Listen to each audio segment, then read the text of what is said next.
Let us begin with a question. Science refuses to ask, not because it's irrational, but because it's inconvenient. Why is evidence of the existence of God ignored, disregarded, or worse, rejected? See, the probability of intelligent design, the very existence of a maker, a creator, a God being the cause of life, is estimated at a staggering 95%, whereas the most accepted cause of life, abiogenesis, the spontaneous emergence of life from non-living matter, is not 5%. It's less than zero. Why?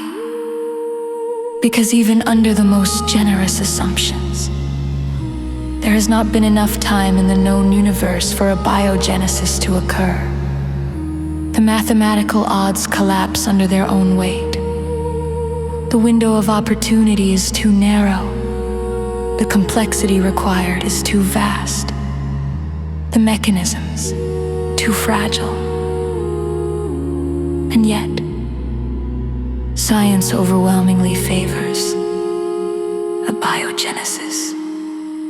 Why? Because science operates under a rule. Methodological naturalism. Only natural causes. Only material explanations. Only what can be measured and modeled. Intelligent design is excluded, not because it's disproven, but because it's labeled unscientific. Not because it's irrational, but because it's metaphysical. But what if that exclusion is itself irrational? What if refusing to consider design is not intellectual rigor, but philosophical fear? Let's examine the double standard. Science routinely accepts things it cannot observe. The core of Jupiter, the interior of the Earth, dark matter, the Big Bang, all inferred, all modeled, all accepted. So why not God? Why is the designer the most coherent explanation for life's origin excluded? Abiogenesis that has never been seen, never detected, never recreated.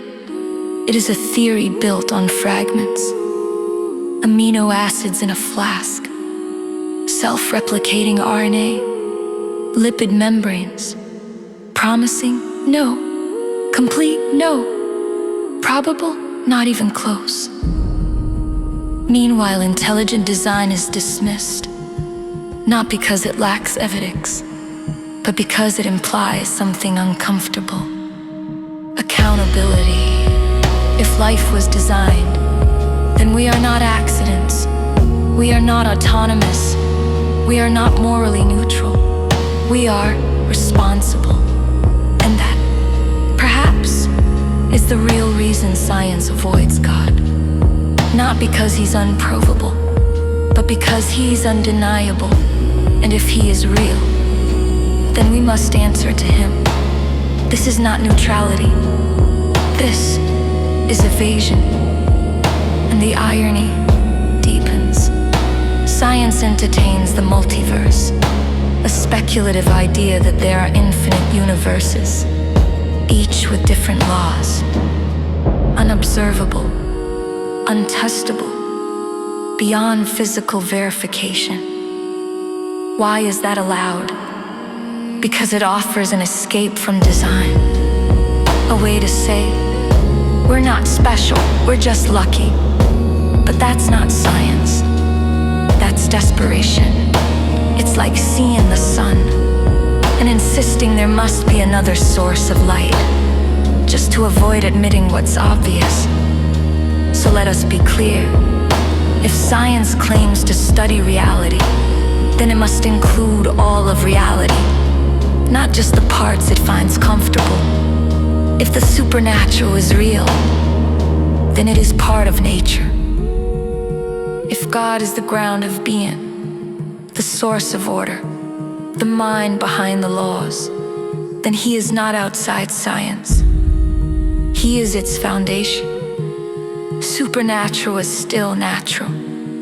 If it exists, it belongs in the model.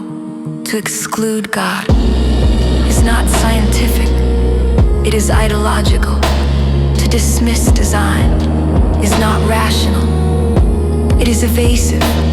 And to pretend that science is neutral, while it avoids the most coherent explanation for life, that is not integrity, that is intellectual dishonesty. So yes, intelligent design is the most probable explanation for the origin of life. 95% probable. A biogenesis. Less than zero. And science, if it wishes to be a path to truth, must evolve. It must confront its own boundaries. It must include the possibility of God. Otherwise, it is not science. It is a worldview in disguise, and truth deserves better.